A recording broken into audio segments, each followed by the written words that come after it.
Hey everyone, welcome to the 5 Beer Plan. I'm Brian, and this is the ongoing saga of an everyman's ale trail. In this episode, holiday beers are on the menu. I wrap up with Kyle Montgomery from Third Eye Brewing in Cincinnati, Ohio, and review Home for the Holidays from Wolf's Ridge Brewing.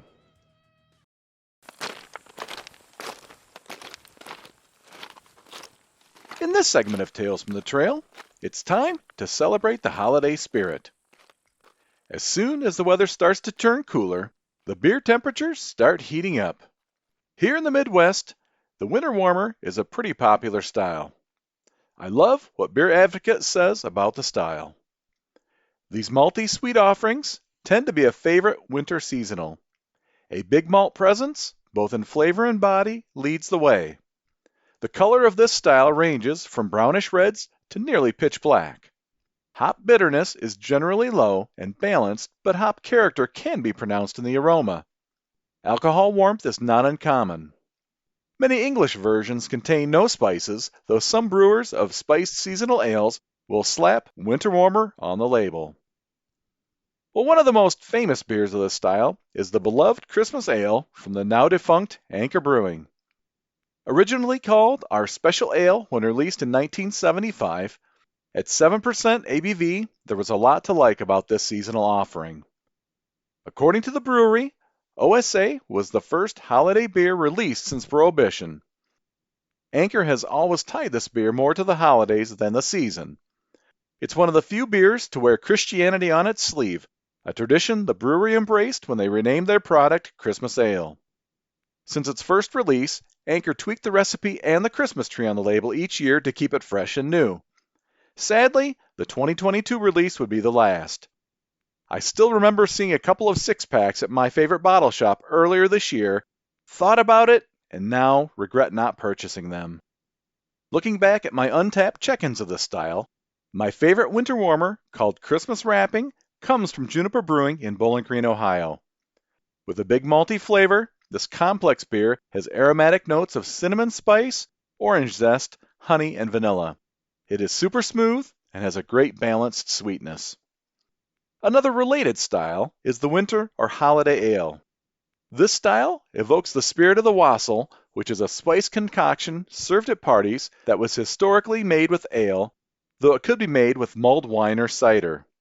I enjoyed an outstanding winter ale from Freem Family Brewers in Hood River, Oregon a few years ago. One thing that really stuck out beyond the spices and orange zest was a hint of spruce. I absolutely love that flavor. It really evokes wintertime for me. In this segment of Homebrew Hijinks, it's time to pitch the yeast.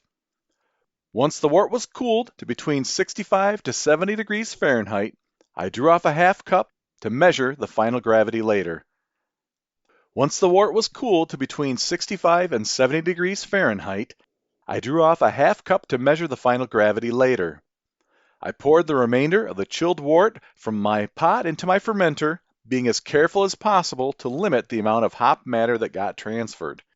Since I do not transfer my beer to a secondary fermenter, it's important for me to keep as much trub out of the fermenter. As before, I probably lost half a pint of thick, hoppy liquid from the wort, but this is unavoidable. This is an area I want to try and figure out how to improve upon moving forward with my equipment. I realized that the amount of wort was way below my 1-gallon mark on the fermenter. Clearly, my pre-boil volume was not sufficient for boil-off consideration. As I was caught off guard once again, I panicked and added a quart of cold tap water to top it off.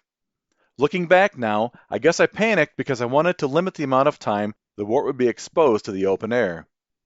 Ideally, if you have to top off your wort, you would want to make sure you're using distilled water, which has a neutral pH and is also sanitized. I then cut open my sanitized packet with sanitized scissors and pitched the yeast.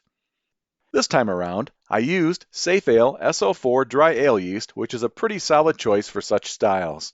I quickly sealed up the fermenter and set it aside. Fingers crossed that the cold tap water would not mess up the beer. I went back to the wort I had drawn off earlier and measured the final gravity, which was 1.01. I'm still struggling a little bit with this step and how it really affects the finished product, or if I'm even doing it correctly. Something else to add to my list of things to do. Well, next time comes the fermentation. Now, it's time for Barstool Banter, where I wrap up my discussion with Kyle Montgomery from Third Eye Brewing. We talk about barrel aging, his favorite beer styles, and quite a bit more. And as an aside, even though the everyman has not been there, if you ever find yourself in the greater Cincinnati area, please, please, please look up Third Eye Brewing and tell them that I sent you. What is your favorite part of brewing? I think for me, I mean, I really been dreamed about just working in a brewery for so many years going back to college. I never really thought it would happen. It's kind of life catches up with you. It was in like kind of a finance boring job and I wasn't that good at it either. And when you finally figure out a way to actually be brewing for a living, it's pretty amazing just to do what you want every day. It doesn't really feel like work. No other place I'd rather be every day. So Excellent. How do you come up with some of the recipes? What is some of the inspiration for some of the things you're doing? I think a lot of inspiration comes from food. The wife and I, we go out to a restaurant. We kind of like to try to seek out weird food and go out and find something a little weird or something a little bit off the beaten path that's got a really great flavor con. Just seems like a lot of beer has been inspired by food for me. Okay. We do a lot of different things with stouts. Probably a lot of breweries do, but a lot of food based stout things, a lot of dessert kind of offerings. Well, I know I've heard that your stouts are pretty stellar. Clearly, winning some medals in at the GABF for your Astral is a big win also. What is your favorite adjunct that you've put into one of your stouts? Or maybe one of your weirdest adjuncts you put into one of your stouts? Jeez. Maybe I should flip that. What's one of the most normal ones that you put in? Yeah. We didn't have really enough tanks in our old location, but there's a peanut butter stout that I think is actually one of our better stouts. We just don't get a chance to make it that often. It's, high ABV. It's got a couple of different types of peanut butter in it. And I think it just comes out phenomenal, but we haven't really, I think we only get to make it once a year right now. So I'm hoping to maybe make that more of a something we get to do more often now that we have a few more tanks. So, Peanut butter stout's one of those, it's kind of like the holy grail for me. I have yet to really find the perfect one as of yet. Sometimes yeah. they do well on the chocolatey side, sometimes it's a little bit well on the nutty side, but I just never can find like a good marriage of like, flavor, texture, aroma that really all brings it together. We got one in the tank right now. Maybe we'll send that in the care package when that beer is done and give me some feedback when we turn that into your new favorite peanut butter beer. Yeah, there you go. And I do review beers also, so I can definitely bring that into my rotation. So you mentioned a little bit as far as the amount of beer that you can brew, but how large of a brewing system do you have in your old location, and what is the size in your new location? The original location is a 15 barrel system, which is 465 gallons for the listeners out there. The current system's 30 barrel, which is about 930. And then we have some 60 barrel tanks, so we can double batch into some bigger tanks as well. Do you have any new and exciting beer releases coming up this fall with this whole new change? Yeah, right now we're kind of just catching up on stuff we've been behind on for the last year. But I think as we sort of catch up, we've always had a kind of a modest or small barrel program, maybe 15 total bourbon barrels get done a year, which we're definitely hoping to ramp up now that we have more space. But all those barrel aged beers are about to come out. My favorite style is barley wine. So the barley wine is be out probably in January. And we have some of our bigger stouts, some of these chocolate, peanut butter, just different stouts that we do coming out of the barrels soon. So kind of excited for anything that's coming out of the barrel. Those are usually always some of my favorite things. I agree. I think that a lot of breweries are barrel aging these days, whether they're using bourbon barrels or rye barrels, or, I mean, I've seen some that have done gin barrels or whatever, to Sure. getting crazy on stuff. I just love how the barrel imparts just some sort of a different flavor, whether it's, oakiness or whether it's a charred flavor. It's just such a Yeah. fantastic process that occurs. I was at a conference where they were talking about, the tannins in the wood and the bacteria and everything else that kind of gets lodged in there before you get to it. And it's just fascinating how that all plays into the flavor of a barrel-aged beer. Yeah, definitely. Something magical that happens in the barrel. I love that you can take barrels from the same distillery. They were right next to each other the whole time. You can put beer from the same batch and then check them a year later, and each beer is somehow you can tell the two apart, and they all have their own unique, distinct flavor characteristics. And it just seems like magic to me. I don't understand it, but I like it. So I agree with you. So you mentioned that barley wine is your favorite style. Barley wine is definitely one of those that's very complex. It's high ABV. I think one of the things that you really have to do with those big beers is let them warm up and let those flavors and aromas kind of develop as it warms from cellar temperature or fridge temperature, if that's what you're putting it into, and getting up to a 45, 50, 55 degree Fahrenheit temperature so that you can really enjoy that. absolutely. I think those beers, you just, they hit that right temperature and all those malty flavors come out, especially on a barley wine. I think it's fantastic. A totally different beer, drink it cold and then just let it warm up and let all those delicious flavors start peeking their heads out. Yeah. That's one of the things I always challenge people to do as well. If you have a big beer, whether it's a barrel aged or whether it's a barley wine, whatever you're doing, and it's a high ABV, try it when you first open it up, smell it, taste it, and let it sit for, half an hour, 40 minutes, whatever, and then try it again and see how things are Yeah, developing. And it's fascinating the layers of flavor and aroma that just build up to that point of perfection. It's magic, just magic. right. It always tastes the best. Seems like why do you get down to the last few sips? I guess drink a little slower or something. But It's definitely a challenge, isn't it, when you have a good beer in your hand and you're like, oh, I really need to make this last a little bit longer. So, are there any other beers that you really enjoy as far as style goes? I would say barrel aged barley wines are for sure probably my favorite. They're ones that don't sell as well commercially. So I call it my private stash. I think actually the beer name is called Kelly's Private Stash. So if they don't sell, that's great because they just end up in my clutches. So that's good. I'll take whatever everybody else doesn't drink. Other favorite styles, lately, just, a hot summer day, I do love just some easy drinking Kolsch. Kolsch is one of my favorite styles. It might be my go-to after a long day at the brewery. Just sit down, have a Kolsch. But anything barrel aged, usually anything higher ABV, whether it's, a Doppelbock or a quad Belgian, like a dark Belgian, the high ABV. Usually bigger beers, chewier beers, anything in a barrel. Those are my favorite. I like big beers like that as well, and big glass to put them in. Right. Do you have a least favorite style of beer? I'm not a huge fan of the beers when they get too sweet. Some of the dessert stuff, I almost have to spit it out. It's way too sweet for me, but I think it's a great gateway beer for people that don't like beer to get them to start liking beer. But some of the sweeter beers aren't my favorite. We do some pastry stouts, but I don't think they're quite on the really sweet end of what people might consider pastry stouts. Yeah, I often, especially when it comes to visiting someplace new, I'll often get a flight, and sometimes you get a pastry stout, and you're like, "Gosh, I'm glad I'm only drinking 3 or 4 ounces of this because I don't think I could handle a full 12-ounce pour. It's just way Yeah. too much." Some of the really, I love a fruited sour. I love it. Sometimes it starts, the fruit's caked onto the glass, and sometimes those aren't quite my favorite either. But Okay.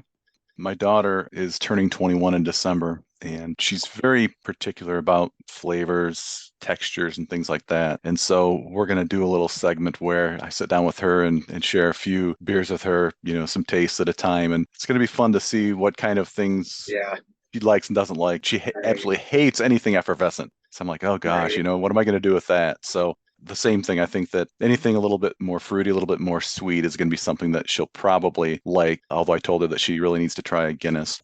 Yeah, I think they're great gateway beers.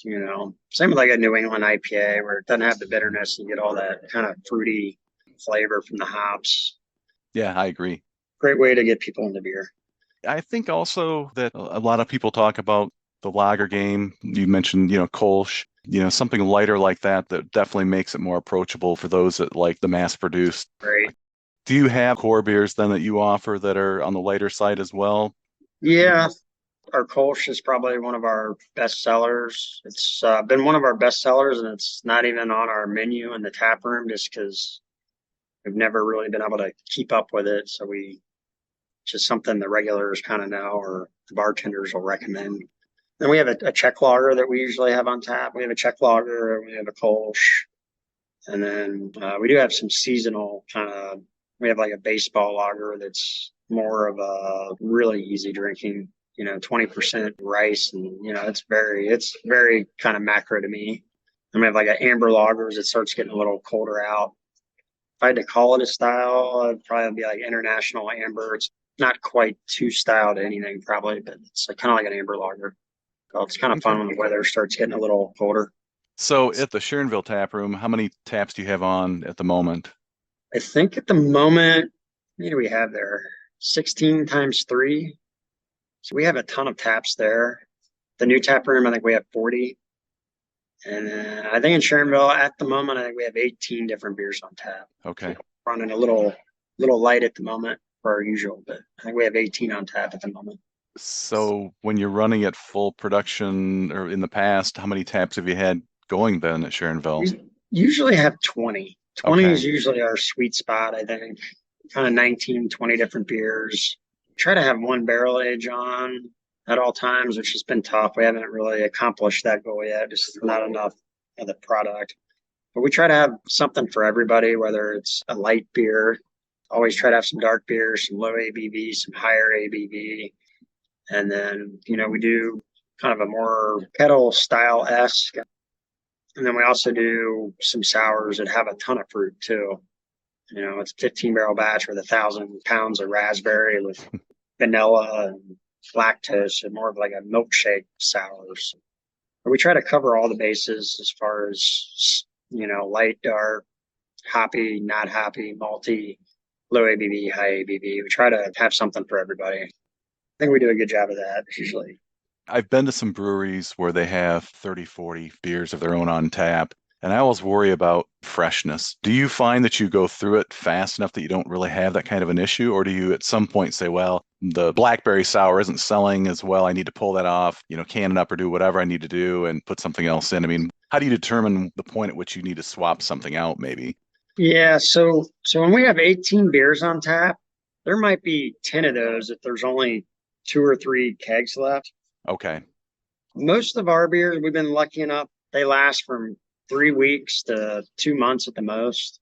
Unless it's Saison or Belgian, those move a little slower in Ohio, or at least Southern Ohio. But if it's not one of those styles, it's usually gone way faster than it ever has a chance. We've been, I guess, lucky with always having, fresh beer on tap. Are there any beers out there that you've always wanted to try? If I lived in California, I think there's a lot of beers out west. We go to Denver every year and they're a great distributor for a lot of California breweries and Oregon breweries. But I wouldn't mind, actually going to a lot more California breweries. Been to a chunk of Oregon, but there's still a chunk I haven't been to. And then when you start talking about Europe, I still haven't been to Belgium or Germany yet as a beer age. So that's definitely on the list. I think a nice trip to Belgium and or Germany would be great, especially like you said, now that you're of beer age, you understand beer a little bit more. Your palate has developed to the point where you can appreciate them. So I use Untapped a lot. And you look back at something you've checked in 8 years ago, 7 years ago, and you're like, maybe I should try this again. And you look at, the comments that you make and you're like, I didn't like it. Why didn't I like it? And then you have it now, you're like, I'm not sure Right. why I didn't like it, but it definitely has to do with, I think, your maturation of your palate to some extent. Yeah. If I would have went to Germany or Belgium back in the 90s, I wouldn't have appreciated it. Now I think I could fully appreciate it. So I think it'd be Yeah. great to get out there. So Yeah, like a Flanders Red is a great example. I think that if I had had that straight out of the gate, I would have probably never appreciated it. Whereas now, I just really appreciate the nuances of it and just the style itself. It's fantastic. yeah, Flanders Red are one of my favorite styles. And the fact that it takes multiple years to get one really in a good spot. I really have a lot of appreciation for a good Flanders. Yeah, lambics, Flanders. I mean, I love those beers that take a little bit longer to come together, and that's what I love about the craft. There's so much that's put into that that you just don't see. At the end of the day, you just see your bottle of beer and you're like, oh, this is cool. Well, how many, man hours, women hours went into that? What kind of ingredients went into that? I always like to try to suss that stuff out personally. Do you have any plans ever to do like any kind of cool ship brewing? I would like to.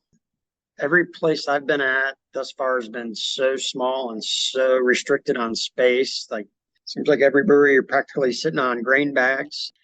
I've been kind of thinking about it here. There might be a little nook I could figure it out. So I would like to definitely do that. Got a good friend that's making some incredible sours, so I'd love to pick his brain a little bit and kind of get a sour program going here, but it might be a few years down the road. Yeah, I think down there in southern Ohio, you'd have a lot of great bacteria in the air that would be fantastic for natural fermentation. Yeah, I think it'd be fun. Well, hey, as we get ready to close up here, one last fun question for you, Kelly. If you were a beer, what style would you be and why? Hmm. I think I'd want to be like a macro beer because there's so many people enjoying it. Maybe they don't know about these other great beers, but there's a lot of people enjoying this, millions and millions and billions of people. So, but maybe one of my beers would be good. That'd be great. What would be one of your beers that you would want to be? What's one of the favorites that you brewed up?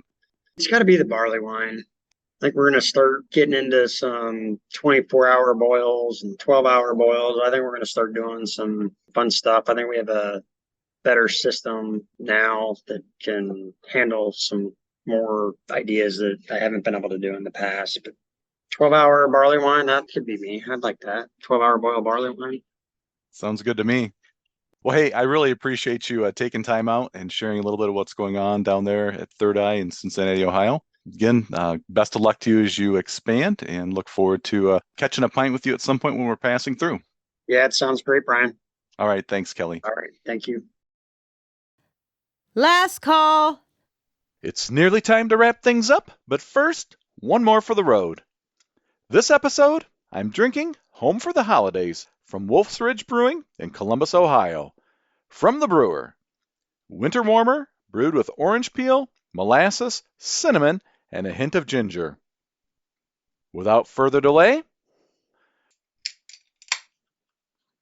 so one of the things that I really like about Wolf's Ridge is that their can art is very simple yet very recognizable. On the side of this can, they actually have a little bit of a greeting to me. It says, Holiday Spice, everything nice, a gift from us to you. Our gift to you is a slice of home for those of us not able to visit with extended family during the holiday season.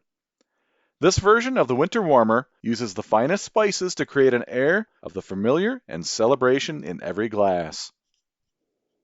This beer clocks in at 7.5% ABV and a mild 20 IBU. It came out of their Holiday Advent Pack, which you will hear more about on a future episode of Beer Fridge Bonus. So when I poured this out into my can glass, it poured a medium to deep amber color. It has a fine white foam head, which dissipated fairly quickly. On the nose, I'm definitely getting some of the spice, getting cinnamon, even a little bit of that ginger. It's a very clean beer. So first sip impression here. Okay, definitely malt forward, which I was expecting. Getting a lot of that spice on the front end, so getting the cinnamon, a little bit of that ginger I can just taste. Also, I'm kind of getting a little bit of that orange peel as well, kind of on the middle to end of the sip. So it gives just a tiny bit of dryness to it, just a little bit of that hot bitterness that I was expecting. So this also says it has molasses in it, and I do kind of get the essence of molasses here. And maybe the way that I'm getting that is through kind of an almost boozy burn that kicks in kind of mid-chest after the beer has kind of settled down into my belly. Very interesting. It's not overly boozy. I mean, it's not a massive burn, but it definitely reminds me that that is part of what the entire experience is here. So as I've taken a couple of sips here and my nose is kind of acclimated to the spiciness, I can now pick up a little bit more of that ale-like flavor that comes from the yeast that was used. That's very distinctive. The beer is more of a light-bodied beer. It might have a little bit of a medium body feel to it, but it's really very light on the palate. Pretty smooth too. So I could definitely see this working well at a holiday meal, going well with whatever kind of protein you'd have, whether it's the turkey, whether it's a ham, or even, gosh, if your backyard has a nice fire pit, even having it around the fire pit. It's a solid winter warmer. So now that I'm halfway through this, I can definitely see how this would be a great beer to have during your holiday activities. It's light enough that it's not going to weigh you down and fill you up. So, solid beer. I like the little bit of spice on it. I like the molasses kind of booziness that hits on the end. Again, it's just a very solid beer. I give this one 3.5 tasters out of 5 on the flight board. Cheers, Wolf's Ridge Brewing. If you've got a beer you'd like me to drink and describe, leave a comment below. If you're a brewer and have one in mind, direct message me on Instagram and let's see what we can do. Well, that's all for this episode of the 5 Beer Plan. With so many podcasts out there, thanks for choosing to listen to mine. Join me next time for another article of hops, monitor fermentation on my homebrew project, and kick off the first half of an interview with, well, I don't know yet. I've got a few irons in the fire and trying to figure that out before the next episode. But I can guarantee you one thing, it's going to be good. Remember to hit the subscribe button to be notified of new episodes. I'd love to hear from you, so please follow me on Instagram, 5beerplan2022, and leave a comment to let me know what one of your favorite winter warmer beers is. Be sure to support your local breweries, choose your beers wisely, and drink them responsibly. Until next time, keep walking your ale trail, and stay thirsty, my friends.